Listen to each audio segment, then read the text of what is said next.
C ఆర్ఫనైజెస్కి support ఎట్లా చేయాలని అడుగుతుంటారు. వాళ్ళ కోసం మీకోసం స్పెషల్ లాంగ్ వీడియో. బేసిక్గా నేను ఏదైతే సపోర్ట్ చేస్తున్నానో పిల్లల ఎడ్యుకేషన్ అయ్యుండొచ్చు, ఫ్యామిలీ కొన్ని అడాప్ట్ చేసుకోవడం అయ్యుండొచ్చు, వాళ్ళకి అంటే ఫ్యామిలీ ఇఫ్ ఇన్ కేస్ మనం అడాప్ట్ చేసుకుంటే వాళ్ళకి ఒక పెద్ద బిడ్డలాగా బ్యాక్ అండ్ సపోర్ట్ అనేది అన్నిటికీ ఇస్తాం. అండ్ ఎడ్యుకేషన్ ఒకటి ఉంటుంది, ఉమెన్ ఎంపవర్మెంట్ ఇట్లుంటుంది. ఇంకేం చేస్తున్నారా అంతే. మెడికేషన్ అట్లా సపరేట్, కొంతమందికి ట్రీట్మెంట్ వైజ్ ఇట్లుంటుంది. ఇది హాస్పిటల్ నుంచి వెళ్ళేది. ఓకే, నాకు ఎప్పుడైతే ఇబ్బంది అనిపిస్తుందో అంటే ఆన్లైన్ వెయిట్ లాస్ ట్రైనింగ్ ఇవన్నీ కూడా ఒక్కోసారి ఎట్లా అనిపిస్తుంది అయిపోతుంది అంటే పెళ్ళిళ్ళు ఎవరిదైనా ఉండొచ్చు, ఎవరికైనా డెత్లు ఇట్లాంటివి ఏమన్నా ఇట్లాంటి వర్క్స్ ఏదైనా ఉండేటప్పుడు ట్రావెల్ చేయాల్సి వచ్చినప్పుడు తక్కువ వెయిట్ లాస్ ట్రైనింగ్ చేయాల్సి వస్తుంది. ఆ టైంలో ఏమవుతుంది అంటే బయట నుంచి సపోర్ట్ వస్తే తీసుకుంటాం మ్యాక్సిమం.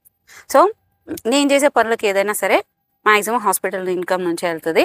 ఎవరైనా బయట నుంచి చేస్తామనేటప్పుడు నేను ఏం చేస్తానంటే ఎలాంటి ట్రస్ట్ అకౌంట్స్ ఉండవు, సిరి పేరు మీద ఏది ఉండదు. మీకు డైరెక్ట్గా ఫ్యామిలీ ఇన్ఫర్మేషన్ ఇస్తాం, వాళ్ళకే చేపిస్తాం. కానీ కొంతమందికి రిజెక్ట్ చేస్తాను నేను, వద్దండి మేమే చేసుకుంటామని. రీజన్ ఏంటో తెలుసా, వాళ్ళలో నార్సిజం కనిపిస్తుందండి. ఇట్లా అంటున్నా నేను ఏమనుకోబాకండి. మనం హెల్ప్ చేసేటప్పుడు ఇప్పుడు నేను టెంపుల్లో ఉన్నా, హెల్ప్ చేసేటప్పుడు దేవుడు మనకి ఈ అవకాశం కల్పించినాడు అని ఆనందంతో చేయాలి. ఈ రికార్డ్కి ముందు మేము ముగ్గురం ఏం మాట్లాడుకుంటున్నాం అంటే జీతం లేని పనులు మనం చేసేది, దేవుడు సేవ చేస్తాను కాబట్టి మనం దేనికి భయపడక్కర్లేదు, బాధపడక్కర్లేదు, మన పని మనం చేసుకుంటూ పోతే చాలు అని. సో మేము చేసే పనులు అనేవి జీతం ఉండదు, ఏముండదు, కానీ స్టిల్ వాళ్ళకి రెస్పెక్ట్ ఇచ్చి చేస్తాం. కానీ కొంతమంది హెల్ప్ చేస్తామని వచ్చేటప్పుడు ఎట్లా చేస్తారంటే నార్సిజం, అంటే వాళ్ళు అంటే ఎట్లాంటి వాళ్ళు ఏమో ఇప్పుడు ఆల్రెడీ మనతో జర్నీలో ఉన్న వాళ్ళమే కదా ఇస్తాం. మీరు చెయ్యాలి అనుకునేటప్పుడు మీకేంటి, ఇప్పుడు నాకు కూడా ఏంటి, నేను ఇప్పుడు అరుణ గారైనా అమలా అయినా నేనైనా చేసే ప్రతి పని వీడియో చేయమే. మాకు అసలు సోషల్ మీడియా ఎక్స్పోజ్ సరిగ్గా ఉండదు, మేము చెయ్యం. మేము పెట్టాలనుకుంటే 10 నిమిషాలకు ఒక వీడియో కావాలి. ఏదో ఒక ఇన్స్పైర్ అవుతారు, మోటివేట్ అవుతారు, బయట నుంచి కూడా ఏదైనా సపోర్ట్ రావడానికి అవకాశం ఉంటుందని అప్పుడప్పుడు పెడుతుంటాం. కానీ కొంతమంది చేసేవాళ్ళు అడిగే వాళ్ళు ఎట్లా అడుగుతారంటే వాళ్ళ లోపల ఉన్న ఈగోని చూపించుకోవడానికి ఒక మనిషిని కింద నేను ఇస్తున్నా అని ఇట్లా ఇస్తారు. అది నాకు బాధ అనిపిస్తుంది. ఎందుకంటే నేను సజెస్ట్ చేసే ఫ్యామిలీస్ అయినా ఆర్ఫనేజెస్ అయినా అవి నా అండర్లో ఉండేవి. వన్స్ నా అండర్ అంటే నేను వాళ్ళ బిడ్డ, అది నా ఫ్యామిలీ.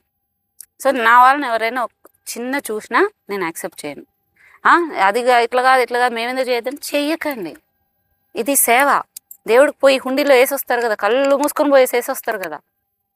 దానికంటే కూడా దేవుడు, నేను ఒక మాట చెప్పా, ఫిజికల్ ఫామ్ అనేది ఉండదు. ఆయన ఏం చేస్తాడంటే ఆలోచన పుట్టిస్తాడు. నువ్వు పోయి చేయి. పలానోళ్ళు ఎవరో బాధపడుతుంటారు, ఏడుస్తూ ఉంటారు, అడుగుతూ ఉంటారు, దేహి అని అడుగుతూ ఉంటాడు దేవుడిని కష్టం వచ్చినప్పుడు.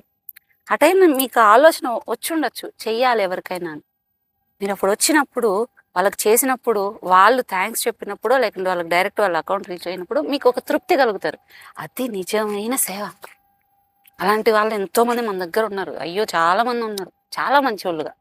వాళ్ళు కనీసం వాళ్ళ పేరు కూడా బయటకు రానిరు.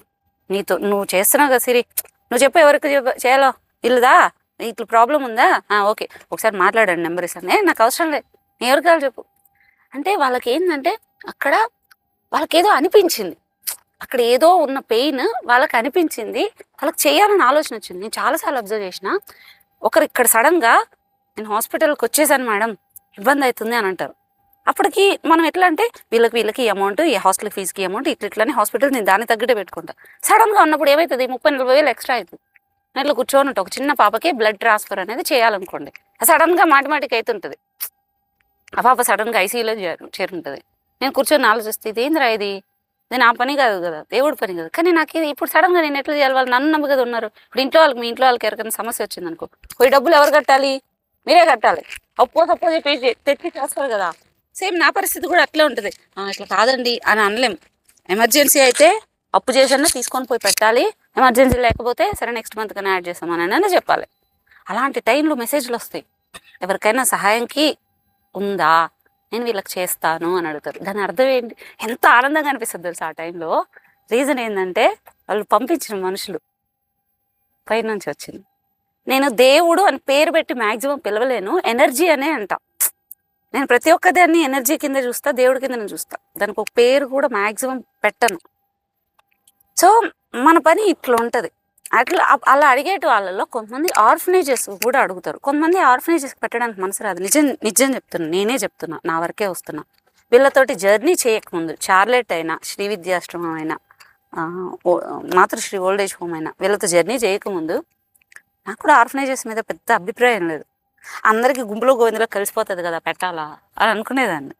అయితే వీళ్ళతో జర్నీ చేశాక బ్యాక్గ్రౌండ్లో ఇంత కష్టం ఉంటుందా, ఇంత పని చేయాలా, వీళ్ళు ఆడవాళ్ళు వీళ్ళు బాత్రూమ్లు క్లీనింగ్తో సహా, బిడ్డలకి వాళ్ళకి ముసలాళ్ళకి నిద్ర లేదు, ఇబ్బందులు పడుతున్నట్టు మేలుకోవడంతో సహా వీళ్ళ శరీరాలు, వీళ్ళ ఫ్యామిలీలు అన్నీ వదిలేసి వర్క్ చేస్తుంటారు. మామూలుగా బయట నుంచి సపోర్ట్ వస్తుంది కదా, నిజానికి ఆ బయట నుంచి సపోర్ట్ అనేది కూడా రాదు చాలా ఆర్ఫనేజెస్కి.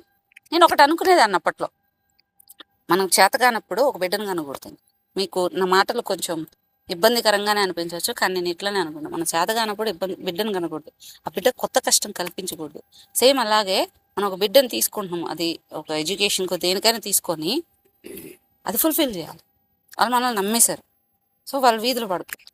నేను అదే దాంట్లో ఎవరైనా కూడా రైస్ బ్యాగ్ లేదు, అది ఇది లేనప్పుడు నేను తిడతా, మీరు అది లేనప్పుడు ఎట్లా వీళ్ళని తీసుకున్నారు, ఇబ్బంది కాదా అని చెప్పేసి. సో అట్లా కొంచెం నెగిటివ్ ఒపీనియన్ ఉండేది. కానీ వీళ్ళది ఏమైందంటే, వీళ్ళని చూసినప్పుడు ఆ పిల్లల కోసం వీళ్ళు స్టార్ట్ చేసేది కొన్ని ఆర్ఫనేజెస్ ఎట్లుంటుంది అంటే, ఒకరిద్దరితోనే స్టార్ట్ చేసి ఉంటారు. ఒక అవ్వతాతనో ఒక ఇద్దరు బిడ్డలనో రోడ్డు మీద చూసే స్టార్ట్ చేసి ఉంటారు. మనసు ఉంటుంది, డబ్బులు ఉండదు. కానీ చాలామంది మీ కమెంట్లో కూడా పెడతారు, నాకు మనసు ఉందండి, చేసే మనసు ఉంది, కానీ డబ్బులు లేదండి అని. కానీ తెగింపు వీళ్ళకు ఉంది. ఆ టైంలో డబ్బులు లేదు, కానీ ఆ బిడ్డలను వదలలేము. కావాలంటే ఫ్యామిలీని కూడా వదులుకోవడానికి వీళ్ళు రెడీగా ఉన్నారు. కానీ మళ్ళీ నేను వదిలేస్తే రెండోసారి అనాథలు అవుతారు అనే దాంట్లో ఉన్నారు వీళ్ళు. నాకు వీళ్ళతోటి ఎప్పుడు కూడా టక్కని తీసేసుకొని మీకేం కావాలి నేను అన్నీ చేసేస్తాను అని ఆర్ఫనేజ్ నేను ఎప్పుడు తీసుకోవాలా. వీళ్ళతో ఒక 1 year 6 months జర్నీ చేసేదాన్ని స్టార్టింగ్లో. ప్రతి ఒక్కరితో వీళ్ళ ప్రాబ్లమ్స్ ఎట్లా, వీళ్ళు ఏ టైంలో ఒక మనిషితో ఎట్లా బిహేవ్ చేస్తున్నారు, ఎట్లా ప్రాబ్లంకి రెస్పాండ్ అవుతున్నారు, ఎంత ఇంపార్టెన్స్ ఇస్తున్నారు, ఎంత ఎమోషనల్గా ఉన్నారు వీళ్ళు, ఒక ప్రాబ్లంకి ఏ విధంగా సొల్యూషన్ ఎతుకుతున్నారు. వీళ్ళతో ట్రావెల్ చేసినప్పుడు నాకు అనిపించింది, నాకంటే వీళ్ళే స్ట్రాంగ్ అనిపించింది.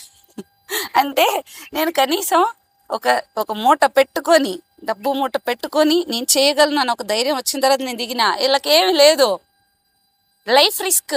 నాకంటే లైఫ్ రిస్క్ వీళ్ళది. ఫ్యామిలీని ఒక రకంగా చెప్పాలంటే రోడ్డు మీద వాళ్ళతో పాటు వీళ్ళు కూడా రోడ్డును ఉండి 10 మాటలు ఉండాల్సిన సిచ్యువేషన్లో ఉన్నోళ్ళు. నాకు వీళ్ళది జర్నీలు తీసుకునేటప్పుడు నాకు భయం వేసేది ఒక్కోసారి. సో అప్పుడు వీళ్ళని కూడా తీసుకోవడం స్టార్ట్ చేసిన.